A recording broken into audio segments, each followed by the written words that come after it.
Big money in here right now. Big money. There's many duos that are goated. Peanut butter and jelly, Shaq and Kobe, Coke and alcohol. Don't do drugs, kids.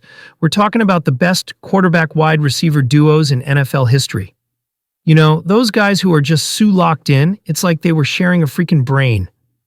Yeah, I mean, these guys were so in sync. It was like watching a married couple that actually likes each other. Let's get into it. All right. So we're starting with the freaking Cowboys. Because of course we are. Cowboys fans think they invented football. Aikman and Irvin, yeah, they were good. Real good. 9,949 yards together? That's like driving from Dallas to, I don't know, somewhere else in Texas. And back. 3 Super Bowls. Irvin was out there snatching balls like his mortgage depended on it. Yeah, but you know Aikman wasn't exactly slinging it like Marino. He had that, I'll throw it 10 yards, and let Irvin do all the work style. But hey, it worked. Also, gotta respect any duo that played in the get annihilated every play era and still put up numbers. Oh, Aaron Rodgers. Guy goes from discount double-check commercials to full-time conspiracy theorist. But you can't deny the chemistry with Davante Adams. 69 touchdowns. Nice. You knew every time Rodgers was in trouble, he'd just lob it up, and Adams would somehow come down with it like he had magnets in his gloves. Yeah, and let's be honest, half the time Rodgers was rolling out of the pocket like he was avoiding child support payments, and then bam, Adams is wide open. It was unfair. And then the Packers were like, hey, what if we just let him walk? Genius move, guys. Ah, Brett, the guy who played football like he was making it up as he went along. Screw it, somebody's down there. Freeman was his go-to guy. 57 touchdowns, 6,651 yards. You never knew if it was going to be a perfect pass or a soul-crushing interception. And that's what made it fun. Exactly, Favre had the decision-making skills of a guy choosing between 2 gas station hot dogs, and Freeman had to be ready for anything. 1 second, it's a beautiful spiral. Next play, it's bouncing off a defender's helmet. But hey, they won a Super Bowl, so whatever. Oh, this one's for all you Dolphins fans out there, still pretending you're relevant. Marino never won a Super Bowl, but hey, at least he had Mark Clayton making him look good. 82 touchdowns. And this was back when DBs could basically suplex receivers and get away with it. Yeah, it was basically backyard football with these two.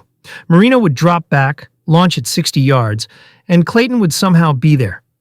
No Super Bowl, though. Just a lot of almosts. Kind of like when you think you're about to get a raise, and then your boss just gives you more work instead. Ben Roethlisberger said this week, you just might be the best receiver he has ever played with. How much did you pay him to get that out of him? Man, I paid him a lot. Oh God, here we go. The most dysfunctional bromance in NFL history.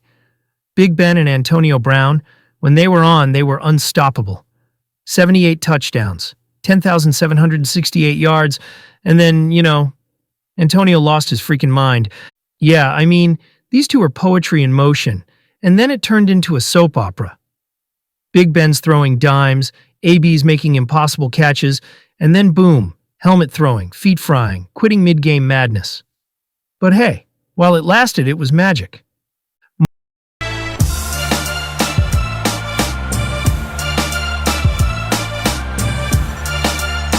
Marquez freaking Colston, the most underrated receiver ever. Breeze was chucking it all over the place, and Colston caught everything. 72 touchdowns, 9,709 yards, and did it with zero ego? Yeah, Colston was like that guy at work, who does all the heavy lifting, but never brags about it. Just a quiet killer. Meanwhile, Breeze was throwing for 5,000 yards a season like it was nothing. All right, now we're talking. Steve Young, he just throws it to Jerry Rice 119 freaking times for a touchdown. Like, what the hell, man? Yeah, it's like if you give a kid a Ferrari and tell him not to speed, you have to use Rice. The guy was a cheat code. They won a Super Bowl, and Young's career basically just said, thanks, Jerry. Robbie G. Robbie G. Congrats, baby. I'll see you later. Brady and Gronk. Just two weirdos who made football look easy. 93 touchdowns together, and Gronk, the dude played like a human wrecking ball. Yeah, Gronk was like a big golden retriever who also happened to be a Hall of Fame tight end. And Brady, that dude doesn't age. It's freaky. These two won rings, partied, retired, unretired. Just an all-time duo. Oh, look, another 49ers duo. Montana and Rice were like peanut butter and jelly. 67 touchdowns, 6,710 yards. And they made it look easy. Yeah, this was the definition of unstoppable.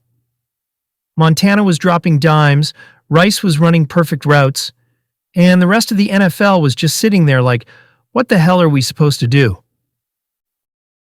And here's your winner. 112 touchdowns, 12,756 yards. These guys had more chemistry than Walter White's meth lab. Yeah, it was borderline creepy. Like, Manning would throw the ball before Harrison even turned around, and somehow it was always right there. Just an insane level of precision. No wonder defenses gave up. So there you go. QB wide receiver duos better than whatever garbage your team's working with right now. Like, comment, subscribe, push all of YouTube's buttons. I'm gone.